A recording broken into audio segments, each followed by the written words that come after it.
Dear student, we are under the aegis of Stuti Academy, and today I am going to discuss the question paper of IIT JEE Mains Chemistry held on 24th June, first session. मैं इस discussion के साथ आप लोगों को एक बात ये बतलाना चाह रहा हूँ कि केमिस्ट्री में अगर आप लोग एनसीईआरटी और एग्जाम्पलर सिर्फ टेक्स्ट को अगर बहुत ईमानदारी से अगर आप पढ़ेंगे तो not 99 you can score 100 percentile in chemistry. और इतने आसान, इतने इजीली आपके क्वेश्चन केमिस्ट्री के बनेंगे कि आप अपने बचे हुए समय को फिजिक्स और मैथमेटिक्स में अप्लाई कर सकते हैं। और आपके इस विश्वास को मजबूत करने के लिए मैं एक एक क्वेश्चन कर करके डिस्कस कर रहा हूं। कुछ क्वेश्चन तो काफ़ी सिंपल हैं, कुछ क्वेश्चन मेमोरी बेस्ड हैं तो आपको बार बार टेक्स्ट रीडिंग से क्लियर होंगे, और very few questions are there who have involving solution, who involve calculation, and of course calculation is not lengthy। तो आप एक एक करके जरा क्वेश्चन देखा जाए। पहला क्वेश्चन है, most stable try halide from of nitrogen is NF3, NBr3, NCl3 and Ni3 each, यानी among the trihalides of nitrogen which one is most stable। जरा ध्यान दें, इसमें ट्राई हेलाइड में nitrogen second group, second period element होने के चलते size extremely small हैं। इसके लिए इसके राउंड अबाउट में अगर कोई स्मॉलर एलिमेंट हो तब तो उसका एग्जिस्टेंस इजी होगा, और अगर यहीं पर एलिमेंट अगर बड़े बड़े एलिमेंट हों तो उनके बीच का इंटर इलेक्ट्रॉनिक रिपल्सन इस कंपाउंड के स्टेबिलिटी को डीस्टेबलाइज करेगा। तो सबसे ज़्यादा स्टेबल ट्राई हेलाइड वही होगा जो हेलोजन के साइज स्मॉल हो, and that is NF3 will exist in nature. और केमिकल बॉन्डिंग के स्टार्टिंग में एक क्वेश्चन भी दिया था जहां कंपेयर करना था dipole moment of NH3 versus NF3।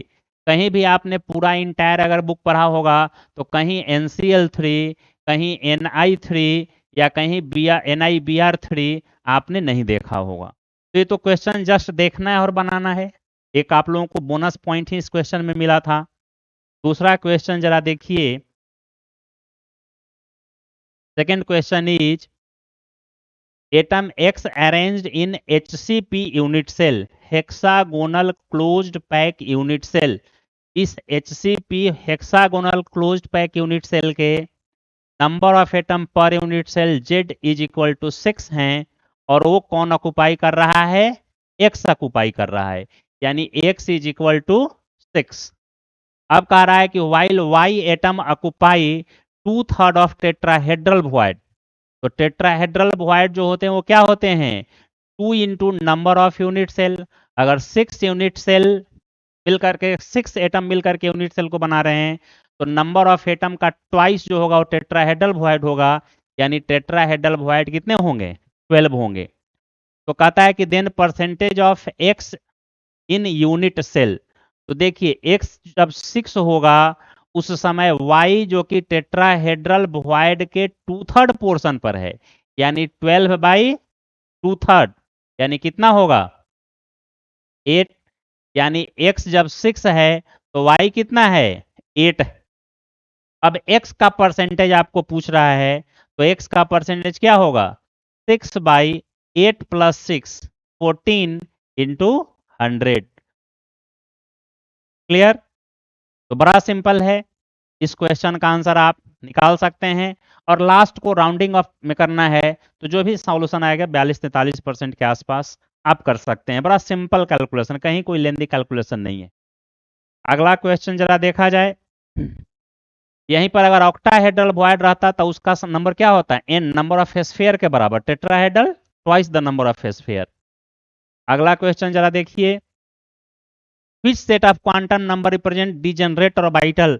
आप जैसा कि जानते हैं degenerate orbitals are those orbital, degenerate orbitals are those orbital which has equal energy, which has equal energy।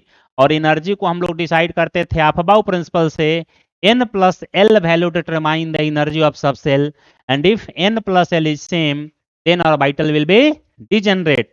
तो इसमें देखिए तो n + l किसका सेम है? 3 + 2 5, 3 + 2 5, कहीं और देखने का जरूरत ही नहीं है। यहाँ n + l 2 + 1 3 और यहाँ n + l 3 + 1 4, यहाँ n + l 4 + 2 6, यहाँ n + l 3 + 2 5 और इसमें 3 + 2 5, 3 + 2 5। So equal number of n plus l represent the degenerate orbital. Energy of orbital has nothing to do with spin, nothing to do with magnetic quantum number. So the correct answer is A. अगला question जरा आप लोग देखें। EMF of the following cell: platinum solid, hydrogen gas absorbed 1 atmospheric pressure, H plus aqueous, Cu plus to 0.01 m, Cus solid is 0.576। जरा ध्यान दीजिए, आप लोगों ने नॉस्ट इक्वेशन पढ़ा होगा। सिंपली यहाँ नॉस्ट इक्वेशन का वैल्यू निकालना है। कैसे पुट कर देंगे सो जरा देखिए। EMF of cell will be a standard EMF of cell minus RT by NF log concentration of H plus per power 2 by concentration of Cu plus 2, क्योंकि कॉपर और हाइड्रोजन का इलेक्ट्रोड है। यहाँ एक बात आपको पता है, कॉपर हाइड्रोजन से लेस रिएक्टिव है, इसलिए रिडक्शन हाफ कॉपर का होगा, ऑक्सीडेशन हाफ सल्फर का होगा। और ईएमएफ ऑफ सेल निकालने का एक कन्वेंशन क्या था? EMF of right half reduction half minus EMF of left half, उससे भी आप वैल्यू निकाल सकते हैं। अब जरा देखिए तो इस नॉन्स्ट इक्वेशन में आप वैल्यू को पुट कर दीजिए। तो ईएमएफ ऑफ सेल आपके कितने दिए हुए हैं? ईएमएफ ऑफ सेल हैं 0.576 is equal to standard EMF 0.34 और इसका वैल्यू आपको दे दिया है RT बाई NF का वैल्यू यानी 0.06 बाई NF का वैल्यू दे दिया है। क्वेश्चन में 2.303 RT बाई F का वैल्यू कितना लेना है? 0.06 लेना है और इसके लिए n वैल्यू कितना होगा? 2 होगा, यानी यहां पर आप क्या रखेंगे? 0.03। यहां समझिए, लॉग बेस ई को लॉग बेस 10 में बदलते थे, 2.303 से मल्टीप्लाई करते थे। तो 2.303 RT बाई NF का वैल्यू दिए हुए है आपको कितना? 0.03। n नहीं दिया है, n के जगह पर आप 2 रखेंगे, क्योंकि जब इक्वेशन लिखेंगे तो H plus plus 2 electron, half equation जब आप लिखेंगे तो H प्लस प्लस सॉरी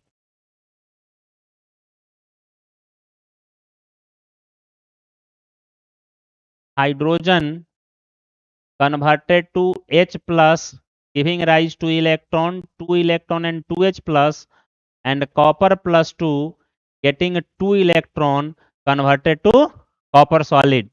तो n वैल्यू यहाँ क्या है आपका? 2 है, तो 2 रख देंगे तो यहाँ वैल्यू आपका RT बाई NF 2.303 का वैल्यू 0.03 आएगा।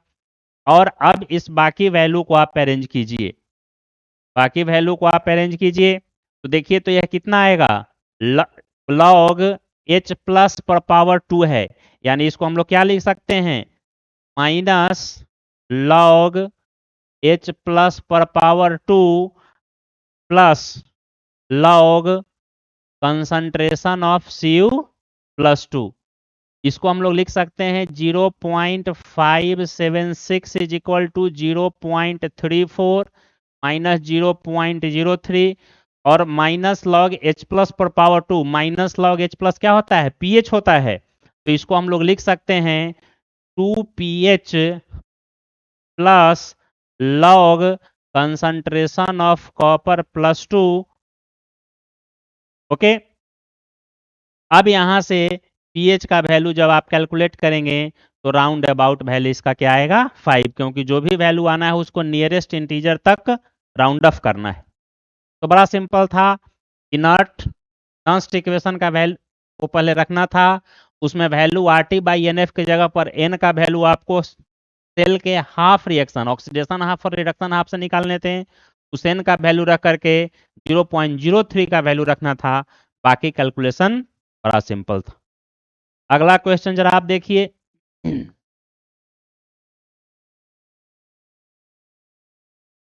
C5H30 is used as rocket propellant, rocket fuel. तो C15H30, अब अगर इसको ऑक्सीजन से हम कंबस्ट कराएंगे तो hydrocarbon on combustion gives CO2 and H2O। जब भी क्वांटिटेटिव एस्पेक्ट्स हमको क्वेश्चन का देखना हो, रिएक्शन मस्ट बी बैलेंस्ड। तो अगर कार्बन 15 है तो CO2 भी कितना बनेगा, 15 मोल CO2 बनेगा। और अगर हाइड्रोजन 30 है तो H2O कितना बनेगा, 15 मोल। अब इस 15 मोल CO2 के लिए ऑक्सीजन कितना चाहिए, 30 एटम, और इस 15 वाटर के लिए यानी कि 45/2 मोल oxygen is required for 45/2 mole oxygen required for combustion of 1 mole of substance. अब आपका क्वेश्चन में देखिए डेंसिटी दिए हुए और पर लीटर कंजम्पशन आपका निकालना है। तो 1 ग्राम में 0.756 ग्राम है, डेंसिटी 0.756 ग्राम पर ml, means 1 ml this way 0.756 ग्राम। तो 1 लीटर अगर इसका हम लेंगे तो इसका मास कितना हो जाएगा, 756 ग्राम होगा। और इसका नंबर ऑफ मोल निकालने के लिए क्या करेंगे, इसके मोलर मास से डिवाइड करेंगे। मोलर मास कितना होगा, 15 इंटू 12, 15 इंटू 12,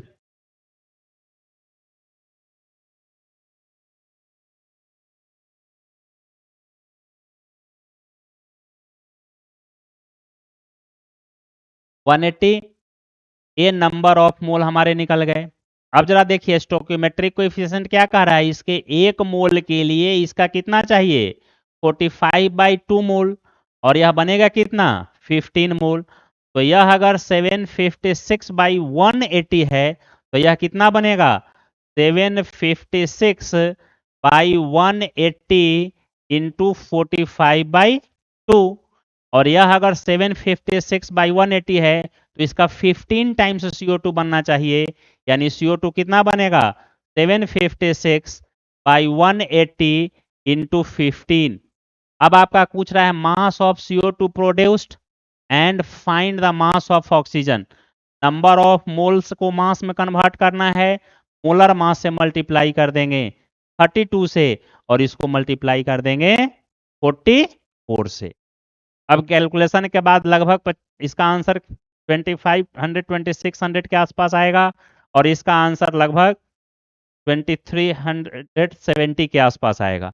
तो जो करेक्ट आंसर है वो आपका क्या होगा, 2592 23 फर्स्ट। तो इसमें कौन आंसर होगा, कोई कंफ्यूजन की बात ही नहीं है, सिर्फ इसको क्या करना है, सॉल्व करना है। बड़ा सिंपल कैलकुलेशन है, राउंडिंग ऑफ डिजिट का यूज कर सकते हैं। अगला क्वेश्चन आप जरा देखिए।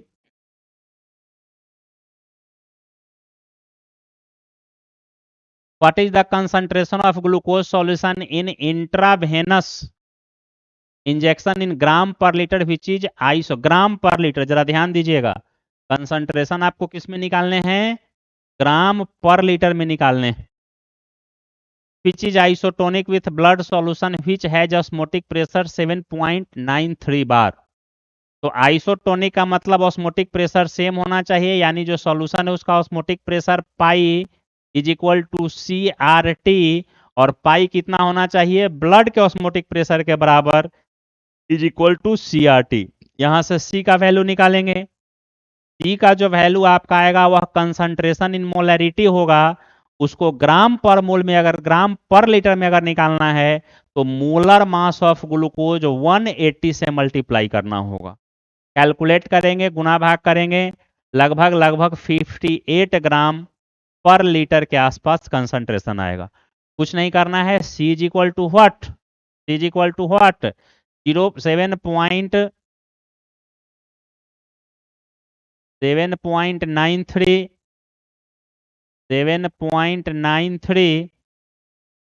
Divided by RT। R के जगह पर 0.082, T के जगह पर 300, और जो वैल्यू C का आएगा that will not be final answer, उसको उसके मोलर मास से मल्टीप्लाई करना हो। काफी सिंपल है, सिंपल कैलकुलेशन। जोड़ घटाव गुना भाग अगर आ रहा है तो आप इस क्वेश्चन को बना सकते हैं। अब 7वां क्वेश्चन है, विच of the following is not present in teeth animal. Teeth animal में फॉस्फेट रहता है PO4 3 माइनस, जिसमें फॉस्फोरस का ऑक्सीडेशन नंबर क्या है +5, यानी फॉस्फोरस +3 फॉर्म में एग्जिस्ट नहीं कर सकता। बाकी कैल्शियम तो पाए ही जाते हैं, कुछ सॉल्ट्स में फ्लोराइड भी पाए जाते हैं, यानी P in +3 state will not found in teeth animal. अगला क्वेश्चन जरा देखिए, how many of the following oxides are amphoteric in nature. देखिए सोडियम के ऑक्साइड क्या हैं, बेसिक हैं। आर्सेनिक के ऑक्साइड क्या हैं, एम्फोटेरिक हैं। टिक करते चलिए, एम्फोटेरिक। एनो क्या है, न्यूट्रल ऑक्साइड है। एनो क्या है, neutral oxide. Again N2O and Cl2O3 Cl2O7 is acidic oxide, यानी एम्फोटेरिक ऑक्साइड आपके कौन हुए, आर्सेनिक के ऑक्साइड हुए, यानी सेकंड ऑप्शन इज करेक्ट। अब जरा देखिए अगला क्वेश्चन हम लोग,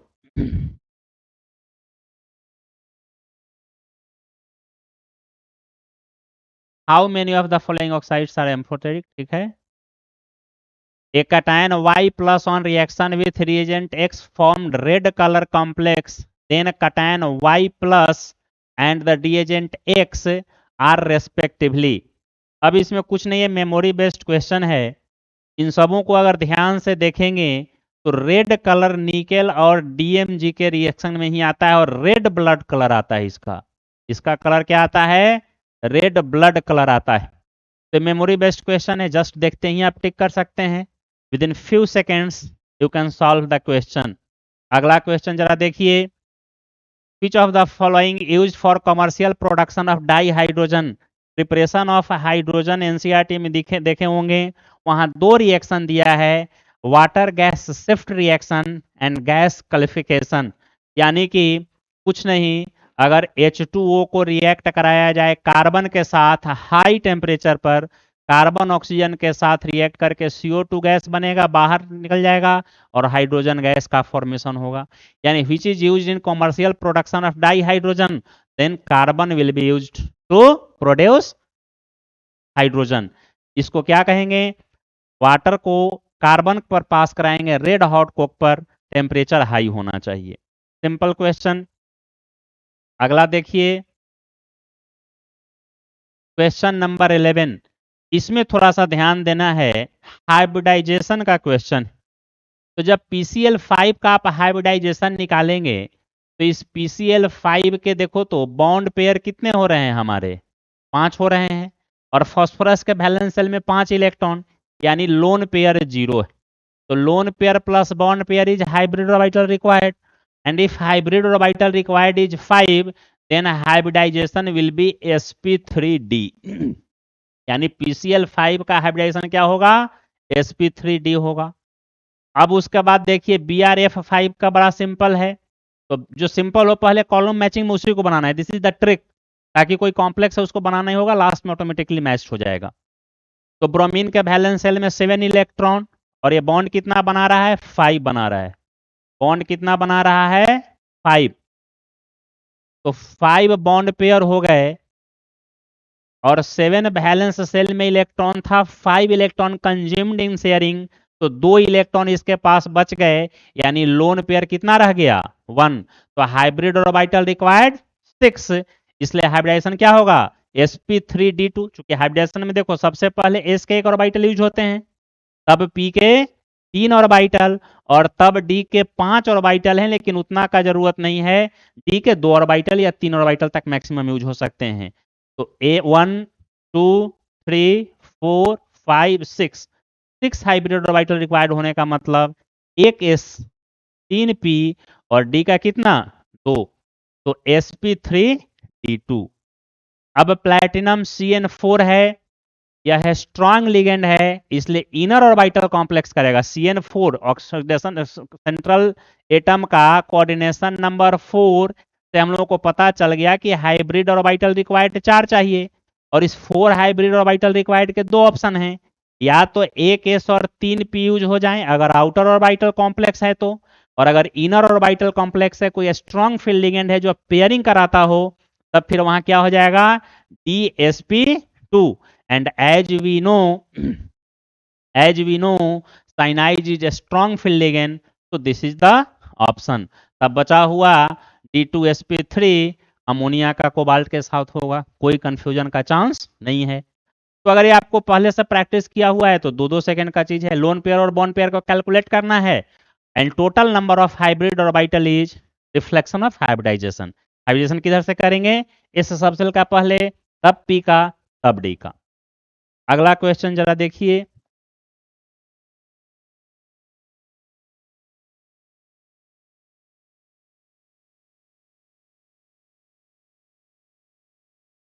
क्वेश्चन बड़ा सिंपल है, अगेन मेमोरी बेस्ड।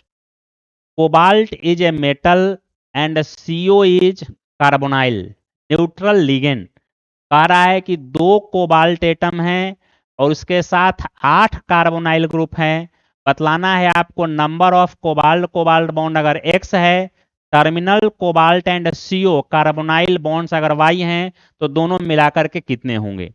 तो जरा देखो, तो पहले इसका स्ट्रक्चर हम लोग बना लेते हैं, CO CO और 8 कार्बोनाइल हैं, तो 3 कार्बोनाइल तो एक कोबाल्ट के साथ, 3 कार्बोनाइल एक कोबाल्ट के साथ, और बचे हुए 2 carbonyl common, C double bond O, C double bond O। कहोगे ऐसा आपने कैसे कर दिया सर, तो हमको पता है कि कोबाल्ट का कोऑर्डिनेशन नंबर 6 है, तो 6 ही बॉन्ड बनाना था, एक बॉन्ड पहले से बना हुआ था, तो अब इसके पास बॉन्ड बनाने की संभावना कितनी थी, 5 बॉन्ड। तो 3 अगर इधर, 5 अगर इधर, 5 इधर करते हैं, तो 10 तो हमारे पास अवेलेबल नहीं है, यानी ब्रिजिंग में 2 रखना होगा। तो सिंपल कार्बोनाइल कोबाल्ट के कोऑर्डिनेशन नंबर से इस क्वेश्चन को बना सकते हैं। तो टर्मिनल कोबाल्ट और कार्बोनाइल के कितने बॉन्ड हैं, 3 एंड 3 6, यानी Y is equal to 6। And cobalt cobalt bond कितना है, ओनली 1, यानी X इज इक्वल टू 1, तो X plus Y will be equal to 7। काफी सिंपल, सिर्फ कोऑर्डिनेशन नंबर कोबाल्ट का याद रखना था, और याद ही है, इतना क्वेश्चन हम लोग बनाए हैं इस पर, याद करने की जरूरत नहीं है, याद हो ही जाता है जो भी पॉपुलर एलिमेंट है। अगला क्वेश्चन जरा आप देखिए, match the list, 100% memory based question, 100% memory based question, इसमें 1 सेकेंड भी नहीं लगना चाहिए। कैलेना का क्या नाम है, जिंक सल्फाइड का क्या नाम है, कैलेना का लेड, पीबीएस, पीबीएस का क्या साइंटिफिक नेम है, बताइए, नहीं पता। देखिए, कैलेमाइन आपके हैं जिंक कार्बोनेट,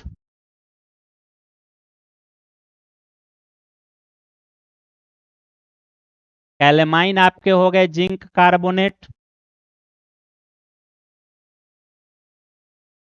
कैलेना हो गया आपका PbS, siderite zinc sulphide, and siderite हो गया FeCO3। तो आराम से आप कॉलम को मैच कर सकते हैं। अगला क्वेश्चन जरा देखिए,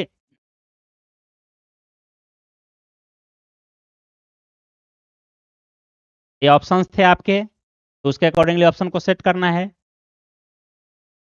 Among the following statement correct set of statements is, her statement आपका B2H6 के बारे में है, और एक काफी पिकुलियर मॉलिक्यूल है, इसमें एक special type of bond exist करता था। एनसीईआरटी ने इस पर सिंगल ऐसे कंपाउंड जिस पर 1 पेज डेडिकेट किया है, तो ऑफ कोर्स हम लोग बार बार इसको पढ़े हैं, हम लोग को ऑलरेडी पता है कि this is the one of the most important inorganic molecule. इसके स्ट्रक्चर में पिकुलरिटी क्या था, अगर हम B2H6 बनाते हैं, अगर हमको लग रहा है कि BH3 का डायमर है, BH3 नेचर में एग्जिस्ट करता है तो 2 BH3 को मिला करके बना दें, ऐसा नहीं बन सकता, क्योंकि बोरॉन के पास थर्ड ऑर्बिटल वैकेंट हैं, 3 अनपेयर्ड इलेक्ट्रॉन बोरॉन के पास था, तीनों हाइड्रोजन के साथ शेयरिंग करके बॉन्ड बनाया, तीनों हाइड्रोजन के साथ शेयरिंग करके बॉन्ड बनाया। अब दूसरा BH दूसरा BH3 मॉलिक्यूल जो है, उस BH3 मॉलिक्यूल में भी 3 हाइड्रोजन का बॉन्डिंग है, और इस 3 हाइड्रोजन के बॉन्डिंग में अब इसके पास कहीं कोई ऐसे लोन पेयर नहीं है जिस लोन पेयर का शेयरिंग करके बॉन्ड बना सके। अब अगर यह दोनों मॉलिक्यूल एक दूसरे को अप्रोच करेगा तो vacant orbital plus vacant orbital can not overlap. तो यहाँ एक स्पेशल टाइप का बॉन्डिंग होता था जिसको हम लोग क्या कहते थे, 3C2E बॉन्डिंग, यानी इस बॉन्ड को हम लोग नहीं बना सकते। तब यहाँ क्या होता था कि इसके वैकेंट ऑर्बिटल इस बॉन्ड के तरफ पेनिट्रेट करते थे और इसके वैकेंट ऑर्बिटल इस बॉन्ड को पेनिट्रेट करते थे, एक प्लेन के ऊपर और एक प्लेन के नीचे। इसलिए इसका नाम हम लोगों ने बनाना बॉन्डिंग दिया था। और इस बॉन्डिंग की स्पेशलिटी क्या थी कि यहाँ पर जो ये बॉन्ड बन रहा था, जरा ध्यान दीजिएगा, यहाँ पर जो बॉन्ड बन रहा था बोरॉन और बोरॉन के बीच, इसमें 2 इलेक्ट्रॉन थे। इस दोनों इलेक्ट्रॉन पर इस बोरॉन का ऑर्बिटल भी ओवरलैप था। इसमें देखिए तो इसमें इस बोरॉन का भी ऑर्बिटल, इस हाइड्रोजन का भी ऑर्बिटल और इस बोरॉन का भी, यानी हाइड्रोजन का भी ऑर्बिटल दोनों बोरॉन का। फिर यहाँ देखिए हाइड्रोजन के ऑर्बिटल और दोनों बोरॉन के। And this B2H6 molecule is highly specific non planar. तो प्रेजेंस ऑफ वैकेंट ऑर्बिटल के चलते लेविस एसिड तो होगा ही होगा। B2H6 प्लेनर स्ट्रक्चर है नहीं, एक प्लेन के ऊपर है एक प्लेन के नीचे है। All BH bond length are equal in B2H6, no. इस बॉन्ड लेंथ से इस बनाना बॉन्ड का बैक बॉन्डिंग का बॉन्ड लेंथ स्ट्रेच होकर के थोड़ा क्या हो जाएगा, differ. In B2H6 4 3C2E bonds are present, no, only 2 3C2E bond is present।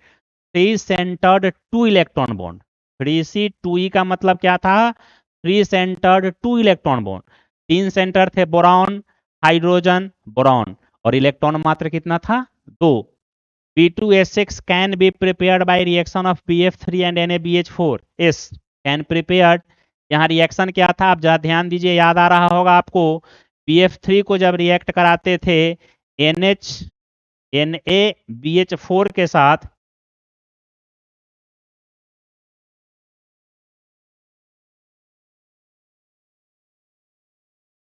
NaBH4 के साथ क्लोरीन इस हाइड्रोजन को डिस्प्लेस कर देता था, बन जाता था हमारा क्या, B2H6, और NaBH4 के जगह पर यहाँ क्या बन जाता था, F4। क्लोरीन मोस्ट इलेक्ट्रोनेगेटिव होने के चलते हाइड्रोजन को सब्स्टिट्यूट कर देता था। यानी correct answer is A and E. A and E is correct. तो बड़ा इंपॉर्टेंट था 3C2E बॉन्ड। अगला क्वेश्चन देखिए, in emulsion while in water get separated in 2 different layer, statement 1 है, ठीक है। और स्टेटमेंट 2 का right can be stabilize by adding excess of electrolyte, no. कहीं भी अगर इलेक्ट्रोलाइट को अगर हम लोग ऐड करेंगे तो इलेक्ट्रोलाइट स्टेबिलिटी को और क्या करता है, घटाता है। यानी सेकेंड स्टेटमेंट जो हमारा है वो गलत है और फर्स्ट स्टेटमेंट सही है। वाटर और ऑयल सेपरेट कर जाते हैं, मिक्सअप नहीं कर पाते। Statement 1 is true and statement 2 is false, both statement are true, both statement are false, S1 is false and S1 is true, S2 is true, तो S2 ट्रू नहीं है, S2 false है और S1 ट्रू है, यानी first option is correct. अगर इसको stabilise करना है तो हम लोग इलेक्ट्रोलाइट ना मिला करके इमल्सिफाइंग एजेंट मिलाते हैं, और emulsifying agent are external third agent other than component of emulsion which make them stable। Okay, next question,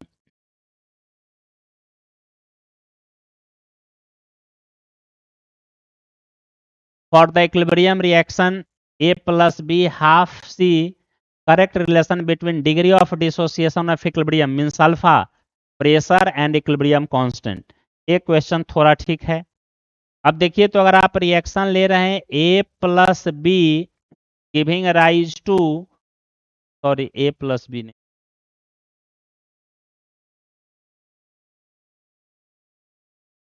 A giving rise to B plus half C, तो अगर इनिशियली हमने ए का कंसंट्रेशन सी लिया होगा, उस समय ये दोनों क्या रहे होंगे, 0 0।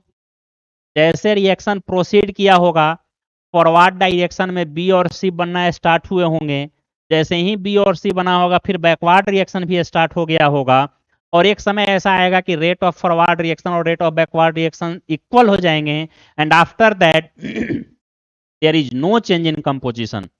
तो हम मान लेते हैं कि इक्विलिब्रियम के समय इसका जो कंसंट्रेशन घटा वह उसके डिसोसिएशन कांस्टेंट का प्रोपोर्शनल था, यानी सी माइनस सी अल्फा इसका कंसंट्रेशन घट गया। तो इसका कंसंट्रेशन कितना हो जाएगा, सी अल्फा, और इसका कंसंट्रेशन कितना हो जाएगा, सी अल्फा बाई 2। या अगर डिग्री ऑफ डिसोसिएशन के कांस्टेंट मिलेंगे तो आप इसको ऐसा लिख सकते हैं, सी माइनस अल्फा, अल्फा, और यहाँ क्या करेंगे, अल्फा बाई 2 कर देंगे।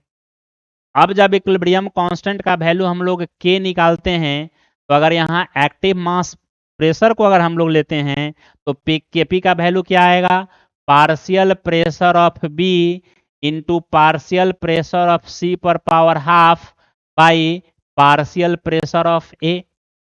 और यहाँ देखो तो इक्विलिब्रियम के समय टोटल नंबर ऑफ मोल आपके कितने हो जाएंगे, सी माइनस सी अल्फा तो ए हुआ, बी कितना हुआ, अल्फा, और सी कितना हुआ, अल्फा बाई 2। तो अगर मोल फ्रैक्शन अगर हमको ए का निकालना है तो क्या करेंगे, number of mole of A बटे एन टोटल, और number of mole of A कितना है, सी माइनस अल्फा है, एन टोटल कितना है, इस तीनों को जोड़ दीजिए, C minus alpha plus alpha, alpha by 2, यानी सी प्लस अल्फा बाई 2। उसी तरह से अगर मोल फ्रैक्शन अगर हमको बी का निकालना होगा, तो number of mole of B यानी कि alpha by total number of mole, C plus alpha by 2। अब यहाँ अगर प्रेशर को लिखना है तो प्रेशर को हम लोग क्या लिखेंगे, P total is equal to partial pressure into mole fraction, P total into mole fraction of any component is partial pressure of the component.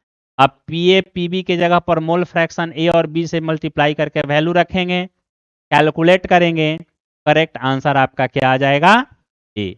कुछ नहीं, सिर्फ इस तीनों वैल्यू को इसमें पुट कर देना है। पीबी के जगह पर क्या, mole fraction of B into P total, PC की जगह पर क्या, mole fraction of C into N total, और पीए के जगह पर क्या, mole fraction of A into N total. तो बहुत आसान कैलकुलेशन है, वैल्यू को सिर्फ रख देना है। अगला क्वेश्चन देखिए,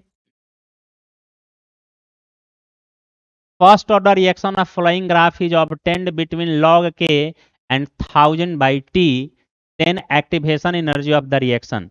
तो एक बड़ा सिंपल इक्वेशन था हम लोगों का कि k इज इक्वल टू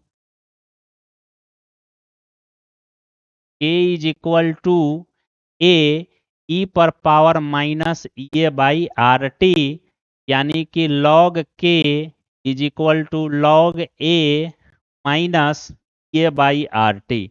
यह आर्हेनियस इक्वेशन था। अब जरा देखिए तो यहाँ अगर log A minus A by R T जो लिए थे, इसको 1000 से मल्टीप्लाई कर दीजिए और 1000 से डिवाइड कर दीजिए, क्योंकि 1000 बाई टी और log k के बीच का ग्राफ है, उसका स्लोप दिया हुआ है। तो आप यहाँ क्या कर सकते हैं, minus A by 1000 R 1000 by T, और यह आपका स्लोप होगा। अब यहां से जब आप इसको इक्वेट करेंगे तो एक्टिवेशन एनर्जी का वैल्यू कितना आना चाहिए, एक्टिवेशन एनर्जी यही ना होता है, माइनस ए बाई आर। तो एक्टिवेशन एनर्जी का वैल्यू आपका हो जाएगा 1000 है, यानी कि आर का वैल्यू 0.082 मोल पर केल्विन पर लीटर पर एटीएम। आर के दो वैल्यू आपके पास हो सकते हैं, 8.314 भी, और आर का वैल्यू आप 0.082 भी ले सकते हैं। लेकिन जब 8.314 लेंगे तब वह क्या होगा, जूल पर मोल पर केल्विन, यानी उस समय आपने प्रेशर को पास्कल में लिया, वॉल्यूम को मीटर क्यूब में लिया। लेकिन अगर वॉल्यूम को लीटर में जनरली कंसंट्रेशन टर्म इन्वॉल्व रहता है तो हम लोग लेते हैं, तो उस समय आर का वैल्यू 0.082 लेना है, क्योंकि इसका यूनिट होता है एटीएम, लीटर पर मोल पर केल्विन। तो यहाँ स्लोप का वैल्यू माइनस 18.5 दिए हुए है, तो minus 18.5 is equal to minus A by 1000 R, R का वैल्यू 0.082 रखेंगे, आपका आंसर सिंपली आएगा। नियरेस्ट इंटीजर में आंसर देना है। नेक्स्ट क्वेश्चन जरा देखिए,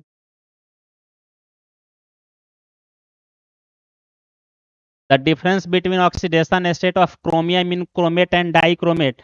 ये तो कुछ है ही नहीं, यानी कि अगर आपको क्रोमेट का मतलब समझ में आ रहा है कि क्रोमेट का मतलब CrO4-2 और डाइक्रोमेट का मतलब Cr2O7-2, तो आप इस क्वेश्चन को बना सकते हैं। ऑक्सीडेशन नंबर का डिफरेंस पूछ रहा है, तो यहाँ देखो, तो ऑक्सीडेशन नंबर अगर हम क्रोमियम का निकालना चाहें तो इसका x ऑक्सीजन का -2, तो x -8 इज इक्वल टू -2, यानी x इज इक्वल टू +6। यहाँ देखो डाइक्रोमेट का ऑक्सीडेशन नंबर हम लोग निकालते हैं, ऑक्सीजन का -2, क्रोमियम का x, तो 2x plus -14 is equal to -2, यानी 2x इज इक्वल टू 12, यानी x इज इक्वल टू 6। दोनों के बीच का डिफरेंस पूछ रहा है, 0। केमिस्ट्री के क्वेश्चन में अब आप लोगों को समझ में आना चाहिए कि अगर 100 परसेंटाइल स्कोर करना है तो सिर्फ एनसीईआरटी को कम से कम 2-3 बार पढ़ना है, क्योंकि हर छोटे बड़े टॉपिक से क्वेश्चन टच कर रहा है। कोई ऐसा चैप्टर नहीं जिसको आप कह सकते हैं कि लेस इंपॉर्टेंट है, इसलिए टेक्स्ट को तो माइन्यूटली पढ़ना ही होगा और बहुत आसानी से क्वेश्चन बन रहे हैं। Which of the following is not a broad spectrum antibiotic. देखिए, पेनिसिलिन सबसे पहले डिस्कवर किया गया था और इस पेनिसिलिन का डिमेरिट क्या था कि ग्राम पॉजिटिव बैक्टीरिया पर तो ये काम करता था, ग्राम निगेटिव बैक्टीरिया पर इफेक्ट नहीं करता था।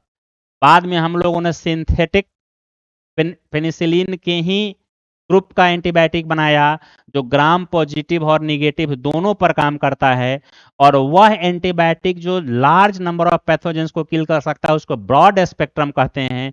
तो यहाँ कह रहा है कि which is not a broad spectrum antibiotic, यानी पेनिसिलिन है ब्रॉड स्पेक्ट्रम नहीं है, सिर्फ ग्राम पॉजिटिव पर काम करेगा, ग्राम निगेटिव पर नहीं करेगा। तो सिंपल 2 सेकेंड का क्वेश्चन है। अब एक केमिस्ट्री इन एवरीडे लाइफ, जिस चैप्टर को हम लोग छोड़ देते हैं कि बहुत छोटा है, इसमें कुछ कैलकुलेशन के लिए नहीं है, याद करने वाला चीज है, याद ही करने वाला पूछ दी। तो each and every chapter of chemistry is important, शायद एनटीए वाले यही हम लोगों को बतलाना चाह रहे हैं।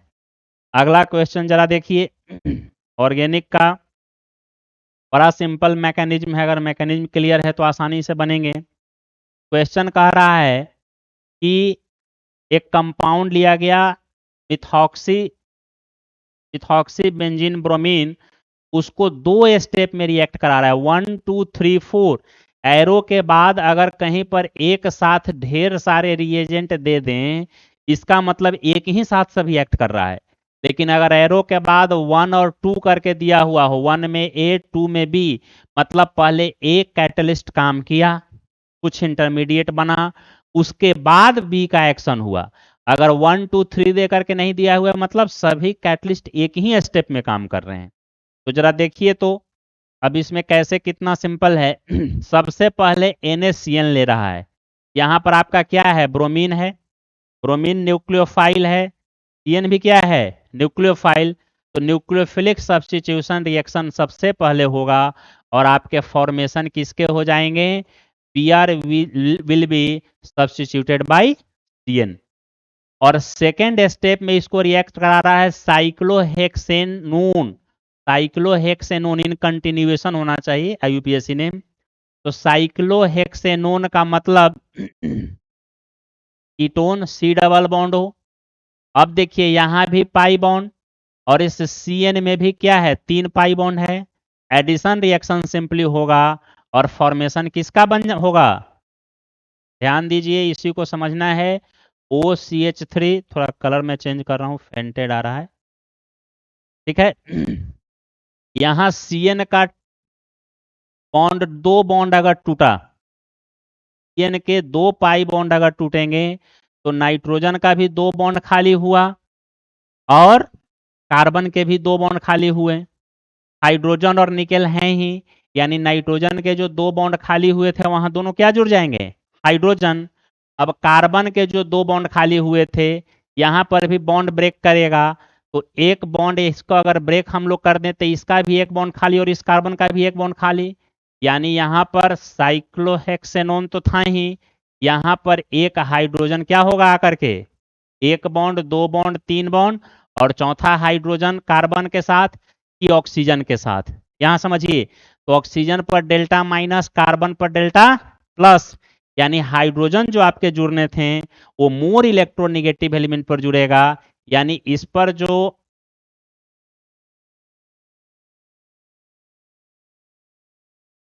यहाँ कार्बन है, इस पर जो आपने बेंजीन रिंग को जोड़ा, उस बेंजीन रिंग पर NH2 तो बना ही, और इसी कार्बन पर जो डबल बॉन्ड O था, वो ऑक्सीजन एक हाइड्रोजन लेकर के OH बनाएंगे। यानी NH2 और OH, OH कैसे बना, इस ऑक्सीजन पर हाइड्रोजन आया, इलेक्ट्रोनेगेटिव पर इलेक्ट्रोपॉजिटिव OH बना, यहाँ फिर delta minus delta plus, electronegative पर पॉजिटिव बना NH2। तो NH2 और OH एक ही जगह आपको नजर आ रहा है। First first is the correct option. NH2 है लेकिन OH नहीं है, OH सिनर्जिक हो गया। यहाँ NH2 है ही नहीं, दोनों तरफ OH, और यहाँ डबल बॉन्ड इंटैक्ट रह गया। डबल बॉन्ड कभी भी इंटैक्ट नहीं रह सकता, क्योंकि न्यूक्लियोफिलिसिटी कार्बन कार्बन बॉन्ड से कार्बन ऑक्सीजन डबल बॉन्ड का ज्यादा है, इलेक्ट्रोनेगेटिविटी डिफरेंस ज्यादा होने के चलते। तो बड़ा सिंपल, एडिशन रिएक्शन कराना है, पहले न्यूक्लियोफिलिक सब्स्टिट्यूशन रिएक्शन, उसके बाद एडिशन रिएक्शन। पाई बॉन्ड का ब्रेकेज, इलेक्ट्रोपॉजिटिव एलिमेंट को इलेक्ट्रोनेगेटिव के साथ ऐड कर दे। अगला क्वेश्चन, ये H10 HNO3 compound A bromine के साथ रिएक्ट कर रहा है compound B, and alcoholic KOH के साथ रिएक्ट कर रहा है कंपाउंड C। C8H10 का मतलब निश्चित रूप से यह बेंजीन सब्स्टिट्यूशन है, न एल्केन के फॉर्मूला में फिट है, न एल्कीन के फॉर्मूला में फिट है, न एल्काइन के फॉर्मूला में फिट है। यानी कुछ इस तरह का कंपाउंड है, बेंजीन रिंग से दो ग्रुप जुड़ा हुआ है। अब अगर इसको HNO3 के साथ रिएक्ट करा रहे हैं, नाइट्रेशन होगा। नाइट्रेशन ऑर्थो पर भी हो सकता है और पैरा पर भी। पैरा पर major product more stable due to less steric hindrance, तो नाइट्रेट कहां पर जुड़ जाएंगे, पैरा पोजीशन पर जुड़ जाएंगे, यहां पर NO2। अब सेकेंड स्टेप में कह रहा है कि ब्रोमीन के साथ ही इसको रिएक्शन कराना है। ब्रोमिनेशन कहाँ होगा, हायर क्लास ऑफ कार्बन पर, यानी कि बेंजीन रिंग से जो सेकेंडरी कार्बन जुड़ा हुआ था, इस कार्बन पर ब्रोमीन का एडिशन हो, अटैक होगा, ब्रोमीन जुड़ जाएगा। सेकेंड स्टेप में एल्कोहलिक KOH ले रहा है। एल्कोहलिक KOH क्या करता है, डीहाइड्रोहेलोजिनेशन कराता है। एल्कीन में भी हम लोग पढ़े थे और एल्कोहल में भी पढ़े थे। तो अब ब्रोमीन यहां से लेगा और एक हाइड्रोजन टर्मिनल कार्बन से, Saytzeff's rule that carbon carbon double bond is more stable which is connected with greater number of alkyl group. तो यहां से एक हाइड्रोजन और यहां से ब्रोमीन बाहर निकल जाएंगे और आपके बन जाएंगे क्या, CH double bond CH2। Actually यहाँ क्या था आपका, CH3 था और यहाँ CH2 था। एक हाइड्रो यहाँ पर ब्रोमीन ऐड हुआ, ब्रोमीन एक हाइड्रोजन को हटा करके ऐड हुआ होगा, यहाँ से ब्रोमीन को बाहर निकाला हमने, यहाँ से हाइड्रोजन को बाहर निकाला, एल्कीन का फॉर्मेशन हुआ। यानी the correct answer is second. बड़ा सिंपल था। जैसे ही HNO3 हमने देखा, नाइट्रेशन रिएक्शन करा दिया, उसके बाद हैलोजिनेशन हायर कार्बन पर, और KOH देखते ही हमको समझ में आ गया कि डीहाइड्रोहेलोजिनेशन होगा। यहीं पर अगर एक्वस KOH रहता, जरा ध्यान दीजिए, अभी बहुत फेज के एग्जाम बचे हुए हैं, अगर यहाँ पर एक्वस KOH रहता तो ये ब्रोमीन डीहाइड्रोहेलोजिनेशन नहीं होता, बल्कि क्या हो जाता, सो जरा देखिए। 1 मिनट आप लोगों का समय मैं ले रहा हूँ, because fourth coming examination is more important for someone. अब यहाँ देखिए तो जरा,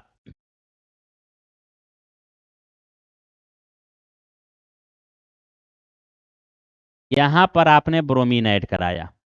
अब एल्कोहलिक KOH न दे करके अगर एक्वस KOH दे देता, एक्वस KOH क्या करता है, न्यूक्लियोफाइल प्रोड्यूस कराता है। तो यहाँ पर न्यूक्लियोफिलिक सब्स्टिट्यूशन रिएक्शन हो जाता और ब्रोमीन को OH न्यूक्लियोफाइल ब्रोमीन को सब्स्टिट्यूट कर देता, तब प्रोडक्ट आपके क्या हो जाते, NO2 तो जो था वो रहेगा ही, और यहां पर हो जाता OH, एल्कीन नहीं बनता। तो alcoholic KOH causes dehydrohalogenation, whereas aqueous KOH causes nucleophilic substitution reaction. Extremely important. अगला क्वेश्चन जरा देखिए,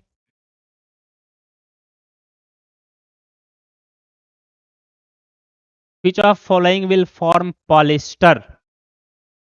पॉलिस्टर में आप लोग जानते हैं कि एक्रेलिक बॉन्ड होता है, यानी कि ऐसा समझिए जरा, पॉलिस्टर का एक लिंकेज है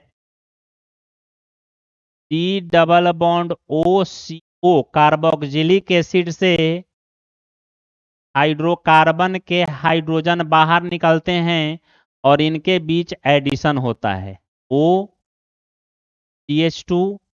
यह लिंकेज तभी होगा जब एक कार्बोक्सिलिक एसिड हो और दूसरा इसके पहले का इंड एल्कोहल का हो। अब देखिए तो ब्यूटेन डाई इन और स्टेरीन कार्बोक्सिलिक एसिड है लेकिन OH नहीं। नियोप्रिन सिंगल यूनिट, दो फंक्शनल ग्रुप नहीं।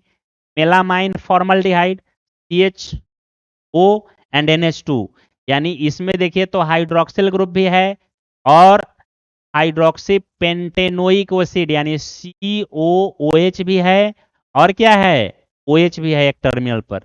इस दोनों का पॉलीमराइजेशन सिंपली होगा, यानी polyester will be formed as a result of beta hydroxy butanoic acid and beta hydroxy pentanoic acid. Beta का मतलब सेकंड पोजीशन भी रख सकते हैं, या काउंटिंग अगर करेंगे तो इसमें थर्ड और उसमें 2 आएगा। अगर स्ट्रक्चर इसका आप लिखेंगे तो ब्यूटेनोइक एसिड 4 कार्बन के कार्बोक्सिलिक एसिड को हम लोग क्या कहते हैं, ब्यूटेनोइक एसिड। कार्बोक्सिलिक एसिड के कार्बन को हमेशा फर्स्ट पोजीशन देना है, तो 1 2 3 4। अब बीटा हाइड्रोक्सी जो है वह सेकंड पर OH ग्रुप, ठीक है। थर्ड पर भी OH ग्रुप रह सकता है, फोर्थ पर तो OH ग्रुप नहीं रहेगा। Polymerization start. फिर यहाँ पेंटेनोइक एसिड 5 कार्बन के carboxylic acid, first carbon carboxylic acid को देना है फर्स्ट पोजीशन कार्बोक्सिलिक कार्बन को, थर्ड पर OH ग्रुप। इस दोनों को जब ऐड कराएंगे पॉलीमराइजेशन का चांसेस है। पॉलीमराइजेशन कभी भी कहाँ से होगा, एक का पाई बॉन्ड ब्रेक करेगा और दूसरे ऑक्सीजन और हाइड्रोजन के डिहाइड्रेशन के चलते दोनों के एक एक बॉन्ड खाली होंगे और लिंक करेंगे। यहाँ देखिए, यहाँ से अगर हमने H हटाया और यहाँ से H हटाएं, कोई चांसेस बॉन्ड बनने का नहीं। लेकिन अगर यहाँ से हम लोग OH हटाएं और यहाँ से H हटाएं तो H2O बन के बाहर निकल सकता है। इसका भी एक बॉन्ड खाली होगा, इसका भी एक बॉन्ड खाली होगा। अब एल्कोहल का OH और कार्बोक्सिलिक एसिड का OH, यहाँ जरा ध्यान दीजिए, एल्कोहल का OH और कार्बोक्सिलिक एसिड के OH में कौन ज्यादा एसिडिक है, तो कार्बोक्सिलिक एसिड ज्यादा एसिडिक होने के लिए H देगा और एल्कोहल का OH। वाटर अगर बाहर निकलेगा तो कंडीशन क्या बनेगा, इसका भी एक बॉन्ड खाली, इसका भी एक बॉन्ड खाली हो गया, और यहां से जिस कार्बन से OH हमने हटाया था उसका भी एक बॉन्ड खाली, दोनों आपस में ओवरलैप करके सिग्मा बॉन्ड का फॉर्मेशन करेंगे। तो बड़ा सिंपल है, कह सकते हैं इसको मेमोरी बेस्ड ही है। पॉलीमर से पहले क्वेश्चन बहुत कम आता था। अब देखिए, compound A on hydrolysis gives compound B which on reaction with bromine Br2 bromine water. Bromine water क्या है सो जरा समझ लीजिए, जब ब्रोमीन को वाटर के साथ हम लोग रिएक्ट कराते हैं Br2 प्लस H2O, तो वहाँ BrOH या HOBr भी कह सकते हैं और प्लस हाइड्रोजन, यह बहुत कम स्टेबल है, इसलिए आपके ऑक्सीडेशन नंबर -2 और +1 यानी +1 lowest oxidation positive oxidation state वाले ब्रोमीन बनेंगे, जो सब्स्टिट्यूशन को बड़ा इजीली आगे बढ़ाएंगे। तो अब देखिए, कहता है कि जब ब्रोमीन वाटर के साथ ट्रीट कर रहे हैं तो ग्लूकोनिक एसिड का फॉर्मेशन हो रहा है। A originally has beta glycosidic linkage. जरा ध्यान दीजिए, एक ही वर्ड में आंसर खुद छिपा हुआ है। Glycosidic linkage is present between starch molecule glucose molecule of cellulose. Starch क्या होते हैं, लो पॉलीमर्स, उसमें बीटा ग्लाइकोसिडिक बॉन्ड उतना प्रेफर्ड नहीं होता है, यानी सेलुलोज के बीटा ग्लाइकोसिडिक लिंकेज को ब्रेक करेगा और ग्लूकोनिक एसिड का फॉर्मेशन करेगा। बड़ा सिंपल। अगला क्वेश्चन जरा देखिए, बाउंड ए हाइड्रोलिसिस कंपाउंड भी अच्छा है तो होगी, dimethyl 2 octane diene structure दिया हुआ है। अब इसमें कह रहा है कि number of sp2 carbon present in the product, number of sp2 carbon present in the product. अब जब यहां पर हाइड्रोजिनेशन कराएंगे, दोनों आइडेंटिकल कार्बन हैं, कहीं एक जगह पर हाइड्रोजन प्लस जाएगा, उसको पाई बॉन्ड मिलेगा, पाई बॉन्ड हायर क्लास पर आएगा और यहाँ H प्लस कनेक्ट होगा। रिजल्ट क्या बनेगा आपका?